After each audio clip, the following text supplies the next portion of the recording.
friends, I'm Payal here and welcome to our channel Banking Life Payal. So guys, today I have come up with another video and today's topic is best study timetable for working banking aspirants. I have also uploaded a video for non-working banking aspirants. This one is for working banking aspirants. So guys, I know it's very difficult to manage education and job together. So that's why I have come up with a timetable that may help you. So how to manage job with bank exam study? So you should use interstice. So what is interstice? Interstice is basically a empty space in life. That means time gap, the extra time you get in your life. So let me tell you example of a author, Umberto Eco. He completed his book, his novel, by writing in interstices. That means in time gaps. So how did he did that? For example, you are in an elevator and while you're coming up and I'm waiting for you, so this is an interstice, the extra time that you are getting. So he used to write the articles while he was waiting for the elevators, so he used that extra time. So you should also do that because you will also get many interstices in your life. So how to use these time gaps? So you all have smartphones, right? So you should use technology. Download the apps which I recommended you in the 5 apps video that I have uploaded. So you can see the video from the I button. Click the I button for that. Now I'm gonna tell you how to complete your bank examination syllabus. So for English, you have to read newspaper, right, to improve your reading speed. And for that, you should download the reading app that I have told you in the apps video, and read the newspaper from that app for 30 minutes. And you should do that while traveling, when you're going to your office in bus or cab, okay, so that it won't waste your time, and it will also give you extra time to study at home. So your English reading portion will be completed when you are traveling, okay. So the syllabus includes basically 4 subjects: reasoning, maths, English and GK, the bank exam syllabus. And people also gives a mock test and some study from books. I usually gave mock test. So for English, I have already told you that you should study 30 minutes. 30 minutes would be enough for reading the newspaper and from online sources. So it will improve your reading speed for the reading comprehension and overall speed of attempting the paper also. So for GK, you can't make your own notes, okay, it won't be possible. So you should directly learn the GK, okay, for 30 minutes. So you can do that from watching videos or learning from capsules, okay. Give 30 minutes daily to English and 30 minutes to GK. That should be your 1 hour which you should use in your office timings, and while you are traveling, okay, while you're not at home sitting idle. So 1 hour daily give to English and GK, total 1 hour. And for example, if you have left with 2 hours after working, when you come home and you have left with only 2 hours, then what should you do? Either you can give mock test, like a pre mock test. It will help you to do practice of both practice of all the reasoning, maths and English subjects. So give a 1 hour mock test and analyze it on the same day, okay. Analysis is very important, otherwise you won't be able to understand the mistakes you are making or how your performance is going. So utilize the 2 hours on mock test, but what you should do, give mock test on one day, and on the another day, on the alternate day, do reasoning and maths, okay, like learning the concepts, because you have to complete the syllabus also. I mean, you have to learn the concepts of the chapters and practice them. So give 1 hour to reasoning and 1 hour to maths, so that is 2 hours. And you can also attempt quizzes while you are in office if you have any extra time. And you can do that from GradeUp app. I have already told you that to download the GradeUp app, you can get quizzes of all subject, all chapters, all topics, for reasoning, maths and English also. So and they are of like 5 minutes or 10 minutes, and So you can attempt those quizzes in your office when you are getting any breaks. Okay, so that is 2 hours. If you have 2 hours a day, you can either give the mock test or and analyze them, or you can practice directly the chapters for the reasoning and maths. Okay, when you give mock test, you can see, you can keep a track of your performance, if it is increasing or decreasing. All right, so you can keep a track, and you can keep a track of your mistakes also, whether you are repeating them or not.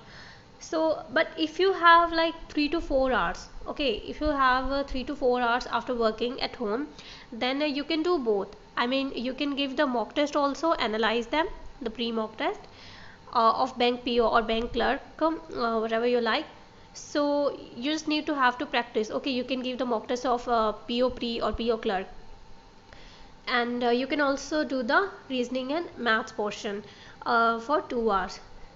So 2 hours of mock test and 2 hours of reasoning and maths syllabus. Okay, so that will be 4 hours. So guys, try to study daily, and especially for English and GK you should give 1 hour daily. And if you have 2 hours giving mock test, or either the reasoning and maths syllabus completing, or if you have 3 to 4 hours, so you should study daily, and do not skip study for even a single day, because the bank examinations are getting more competitive these days, you know that. तो अब यही बातें हम हिंदी में करेंगे। दोस्तों, आप सबका स्वागत है मेरे चैनल में बैंकिंग लाइफ पायल। और आज का जो हमारा टॉपिक है वो है कि क्या अच्छा एक टाइम टेबल रहता है वर्किंग बैंकिंग एस्पिरेंट्स के लिए जो जॉब करते हैं। मैंने एक वीडियो अपलोड की है नॉन वर्किंग बैंकिंग एस्पिरेंट्स के लिए भी, जो मतलब वर्क नहीं करते, घर बैठ के पढ़ाई करते हैं फुल टाइम।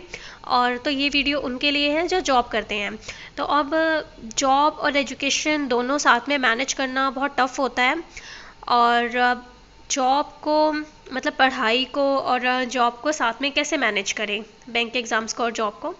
तो उसके लिए आपको क्या करना चाहिए, इंटरस्टाइसिस का यूज़ करना चाहिए। अब इंटरस्टाइसिस क्या होते हैं, जो खाली समय आपको मिलता है अपनी लाइफ में, जिसको आप वैसे मतलब यूटिलाइज़ नहीं करते, गवा देते हैं, ठीक है, आपको फालतू लगता है, तो आप उन टाइम गैप्स को आप यूज़ कर सकते हो। आपको एक एग्जांपल दूंगी मैं एक ऑथर का, अम्बर्टो इको। तो उन्होंने क्या किया, वो एक ऑथर थे, तो उन्होंने अपनी जो किताब लिखनी थी वो उन्होंने इंटरस्टाइसिस में ही लिखी, ठीक है। उनके पास टाइम नहीं था, वो टीचर भी थे। तो क्या करते थे कि वो जब एलिवेटर आ रहा है या जब वो एलिवेटर में होते हैं, तो उस टाइम जब वो वेट कर रहे होते तो उस टाइम वो आर्टिकल्स लिख लेते थे इतने में, 5 मिनट का उनको टाइम गैप मिला, 10 मिनट का मिला, तो ऐसे करते करते उन्होंने पूरी किताब लिख ली। तो आपको भी मतलब इन टाइम गैप्स का यूटिलाइज करना चाहिए, उपयोग करना चाहिए इनका, ठीक है। और अब इनको कैसे यूज़ करना है, तो आप सबके पास स्मार्टफोन्स तो होते ही हैं, ठीक है, और जिनमें आप ऐप्स डाउनलोड कर सकते हैं। तो मैं आपको एक वीडियो का लिंक शेयर कर रही हूँ, आई बटन में आपको मिलेगा यहाँ पे लेफ्ट कॉर्नर पे, तो वो वीडियो ज़रूर देखिएगा। उसमें मैंने आपको 5 ऐप्स रिकमेंड करे हैं जो आपको डाउनलोड करने हैं बैंक एग्ज़ाम्स के लिए। और अब मैं आपको बताऊँगी कि सिलेबस कैसे कवर करना है, ठीक है, वाइल वर्किंग मतलब जॉब के साथ। तो इंग्लिश के लिए क्या करना है, आपको अखबार पढ़ना पड़ेगा। तो ऑफलाइन सोर्सेज से मत पढ़िए, ऑनलाइन से पढ़िए, मतलब ऐप डाउनलोड करके। तो 30 मिनट मतलब आधे घंटे आप ऐप से उसको न्यूज़पेपर रीडिंग करिए, जब आप ऑफिस जा रहे हैं, जब आप बस में हैं या कैब में हैं, उस दौरान, ठीक है। घर बैठ के नहीं करना, जब आप ट्रैवल कर रहे हैं तब करना है, ताकि आपको घर में स्टडी के लिए एक्स्ट्रा टाइम और मिल सके। क्योंकि जो काम आप मतलब ऑफिस में नहीं कर सकते, जैसे मॉक टेस्ट आप ऑफिस में नहीं दे सकते, वो आप घर पे दीजिए, और जो आप ऑफिस में कर सकते हैं वो आप ऑफिस में कीजिए, ठीक है। या जब आप ट्रैवल कर रहे हैं, जब आपके पास फ़ोन है, मतलब फ़ोन में जो आप कर सकते हैं ऑनलाइन। तो बैंक एग्ज़ाम्स में जनरली 4 सब्जेक्ट्स होते हैं जो आपको मतलब सिलेबस में कवर करने होते हैं, रीजनिंग, मैथ्स, इंग्लिश और जीके।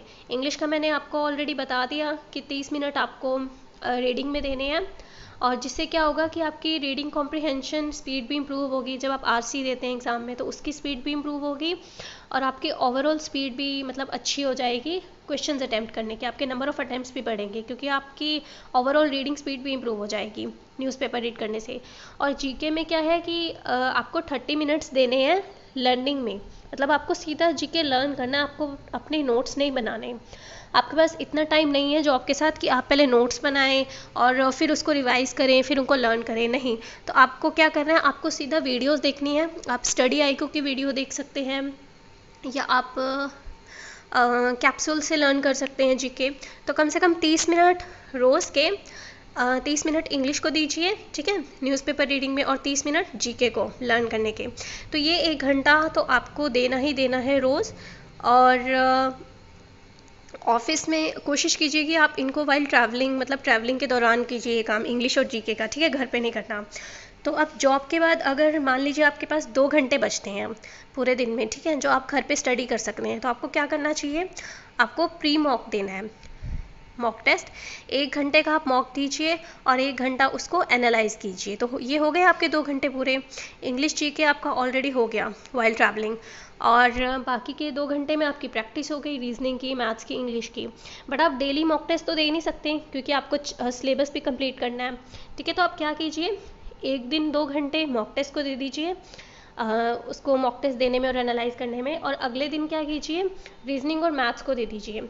तो ये मतलब अल्टरनेट रखिए शेड्यूल कि एक दिन मॉक टेस्ट और एक दिन reasoning maths, then again mock test, then reasoning maths.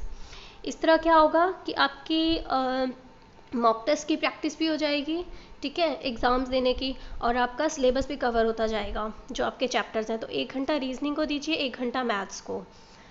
और आप इसके साथ क्या कर सकते हैं, आप क्विज़ेस भी दे सकते हैं। तो मैंने आपको एक ऐप बताया है, ग्रेडअप ऐप, मैंने बताया भी था वीडियो में।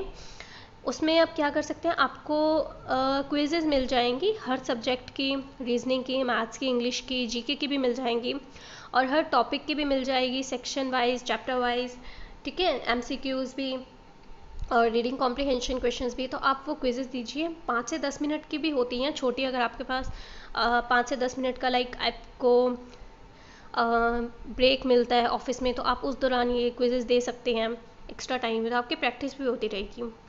और जब आप मॉक टेस्ट देंगे रेगुलर बेसिस पे, लाइक जब आप एक दिन छोड़ के मॉक टेस्ट दे रहे हैं, तो उससे क्या होगा कि आपको पता लग जाएगा कि आपकी परफॉर्मेंस जो है वो इंक्रीज़ हो रही है, डिक्रीज़ हो रही है, ठीक है, नंबर बढ़ रहे हैं नहीं बढ़ रहे।